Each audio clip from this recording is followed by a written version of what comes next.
Hello guys, চলে এলাম Shanku filmy knowledge and entertainment YouTube চ্যানেলে ধামাকাদার কিছু আপডেট নিয়ে। ধামাকা বলতে ধামাকা তো হবেই, এগুলো ধামাকা ছাড়া কিছুই না। টলিউডকে উচিত যে দেবদাস থেকে প্রমোশন করা শেখা, যে কীভাবে প্রমোশন করতে হয়। প্রমোশনের কিং, প্রমোশনের বাদশা বলা হয় যাকে, এই জন্যই তাকে প্রমোশনের বাদশা বলা হয়ে থাকে।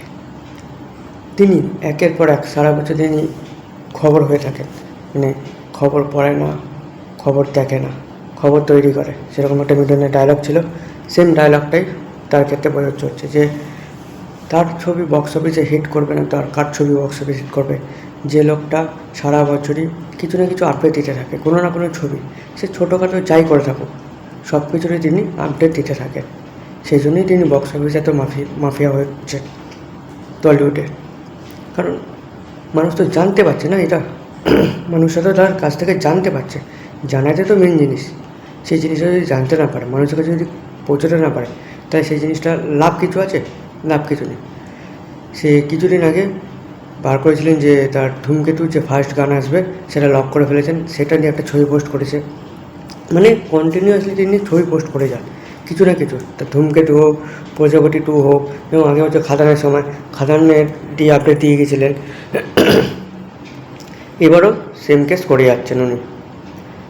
তো তারপরে হঠাৎ করে তিনি লন্ডনে যাচ্ছে, আমরা জানতাম যে প্রজাপতি 2 শ্যুট হবে, তার আগে তার টিম প্রজাপতি 2 এর টিম পৌঁছে গেছিলেন ওখানে। এবার তারপরে দেবদা তার নিজের ফ্যামিলিকে নিয়ে যাচ্ছেন লাক্সারি জায়গায় করে, বাবা মা বোনকে নিয়ে লন্ডনে পাঠিয়ে দিচ্ছেন। সেটা আমরা দেখতে পাই, মানে তিনি যে কাজের জায়গাতেও যে ফ্যামিলিকে নিয়ে যাচ্ছেন, মানে একসাথে তিনি দুটো কাজ করছেন। একদিকে ফ্যামিলিকেও টাইম দিচ্ছেন, ফ্যামিলিকে নিয়ে ঘুরছেন, প্লাস সিনেমার ক্ষেত্রেও তিনি সেই কাজটা করে যাচ্ছেন। ভাই প্রজাপতি 2-তে জিৎ গাঙ্গুলি মিউজিক ডিরেক্টর ফিরছে, সেই স্বর্ণযুগ আবারও ফিরতে চলেছে, যে দেব এবং জিৎ গাঙ্গুলি। এবং যে ছবিটা দেখা গেছে যে ঢাকি ফাঁকি নিয়ে, শোনা যাচ্ছে প্রজাপতি 2-তে ওরকম পুজোর গান থাকতে চলেছে। তার মানে আমরা ঢাকের তালে 2.0 পেতে চলেছি হয়তো, এবং হয়তো এত বছর পর একটা স্মরণীয় গান হয়ে থাকতে চলেছে পুজোর গান, যেটা আমরা পুরানি জুলিয়ারের সময় দেখেছিলাম যে ঢাকের তালে কুমোরটুলির যে গানটা, জিৎ গাঙ্গুলি দেবের যে জুটিটা যেটা দেখা গিয়েছিলো, সেইটা আবারও ফেরত পেতে চলেছে আমরা প্রজাপতি 2 এর মাধ্যমে। তো নিজে এই যে প্রমোশন স্ট্র্যাটেজি ওনার, এটাই সব থেকে মেন জিনিস। এবং কালকে হুট করে সন্ধ্যে 7টা সাড়ে 7টার দিকে ফার্স্ট সং টিজার বার করে ফেলেছে। ফার্স্ট সং টিজার গানে গানে বলে, যেটা অরিজিৎ সিং এবং শ্রেয়া ঘোষাল কণ্ঠে এবং অনুপম রায় মিউজিক ডিরেক্টর। কিছুদিন আগে দেখা গেছিলো রানা জগা পোস্ট করেছিলেন, কিন্তু রানা জগার ওই পোস্টটা থেকে বোঝা যাচ্ছিল না কী হবে। কিন্তু এইটা যে বোঝা গেল, ভাই ফাটিয়ে দেবে যাওয়াটা, যে অরিজিৎ সিং এবং শ্রেয়া ঘোষাল সেই যে টিজারটা, সেই দুজনের মেলবন্ধন, সেই দুজনের যে রোমান্টিক যেটা, সেই জিনিসটা ফুটে উঠছে। সেই যে ভিডিওটা দেখিয়েছে, টিজারটা বার করেছে 23 সেকেন্ডের, সেটা জাস্ট ফাটিয়ে দিয়েছে। ভাই এইভাবে টিজার ইমোশন করাটা মাইন্ড ব্লোয়িং। টিজারটা হচ্ছে এইটা,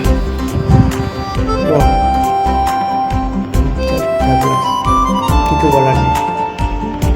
ও হিট ভাই, এইখানেই হিট। সেই যে সাইকেল নিয়ে হাঁটছে, ভাই নাচ আমরা অনেক রকম দেখি, বাট এইটা যে দেখালো, ভাই এটাতেই হিট করে যাচ্ছে। সেই যে দুজনে একসাথে হাঁটছে, এই হাঁটার স্টাইলটাই মোস্ট প্রবাবলি হিট করে দিচ্ছে সিনেমাটাকে। আর এর থেকে আমরা প্রমাণ হয়ে গেল যে আরও একটা জিনিস আপডেট, যেটা হচ্ছে আমরা এতদিন জানতাম যে তিনি তার কোনো কিছু এলে ইউটিউব ক্র্যাশ করে, এবার তার ফেসবুকও ক্র্যাশ করে গিয়েছিলেন। এই ফার্স্ট টাইম হয়তো ধূমকেতু ফার্স্ট সং টিজারটা বেরোনোর পর তার ফেসবুকও ক্র্যাশ করে গেছে। ভাই হাইপ বুঝতে পারছেন, হাইপ কোন লেভেলে উঠে গেছে, এটাকে বলে হাইপ। উনি সবসময় খবরে থাকতে ভালোবাসেন, খবর তৈরি করেন উনি, এই জন্যই তার সিনেমাগুলো বক্স অফিসে তো সাফল্য পাচ্ছে, হিট হবেই। এবং ভেতর থেকে যেটা খবর পাওয়া গেছে, ধূমকেতুতে কিন্তু তাবর বাংলা ইন্ডাস্ট্রির অনেক অভিনেতা অভিনেত্রীরা থাকতে চলেছে। সেগুলো এখনই খোলসা করলাম না, সেগুলো হলের জন্য সারপ্রাইজ থাকুক। বাট নামি দামি অনেক অভিনেতাই কিন্তু থাকতে চলেছে তাতে, অনেকেই। মানে প্রায় মোটামুটি ধরা চলে যে অ্যাপ্রক্সিমেট 10-12 জন তো মিনিমাম ধরে রাখতেই পারে না। এবং আরও একটি আপডেট, যেটা হচ্ছে খাদান টু হয়তো পরের বছর, খাদান টু পরের বছর ডিসেম্বরে আসতে চলেছে। এবং খাদান টু যেভাবে প্ল্যানিং করছে ভাই, আরেকটা মাইলস্টোন হতে যাচ্ছে বাংলা ইন্ডাস্ট্রি, আরেকটা মাইলস্টোন হতে যাচ্ছে খাদান টু। ফাটিয়ে দিতে হবে খাদান টু, আর যদি ওটা হয়ে থাকে বোম ব্লাস্ট করে দেবে। এবং যেটা খাদানের সময় শোনা গিয়েছিল যে বলিউডের নামি অভিনেতা ক্যামিও করতে চলেছেন, হয়তো সম্ভবত এবার খাদান টুটা হয়তো তিনি মেন ভিলেনের ক্যারেক্টারও করতে পারে, অনেক নাম শোনা গিয়েছিলো। এবার কে থাকবে সারপ্রাইজ থাকুক, এবং ঠিক সময় আমরা আপডেট দিয়ে দেবো। এই আপডেট ভাই, ধূমকেতু জাস্ট ফাটিয়ে দিচ্ছে, রঘুদাকা তো ফাটিয়ে দেবে, লাস্ট প্রজাপতি 2। আর একটা জিনিস ভালো লাগলো যেটা দেবদার, যে তার বাবা মাকে নিয়ে যাচ্ছেন যখন, তিনি সেখানে ক্যাপশনে লিখেছেন একটু ফ্যামিলি নিয়ে ব্যস্ত আছি। ভাই এইটাই হচ্ছে মেন, ফ্যামিলি নিয়ে ব্যস্ত আছি বলে কী বলেছিস, অ্যাকশানটা ভুলে গেছি। সেম ডায়লগটাই তিনি আবার বসে বলে চলো ফ্যামিলি নিয়ে একটু ব্যস্ত আছি, মানে তিনি যে আবার ফ্যামিলি নামে ফিরেছে, এটাই তিনি বোঝাতে পারলেন। কিন্তু হ্যাঁ, ফ্যামিলি নিয়ে ব্যস্ত আছিস বলে ভুলে যাস না, অ্যাকশানটা ভুলে গেছে, সে পরের বছর আবার কামব্যাক করে দেখিয়ে দেবে। এই বলে ভিডিওটা শেষ করলাম। ভালো লাগলে লাইক, শেয়ার, কমেন্ট এবং সাবস্ক্রাইব করে দেবেন চ্যানেলটা।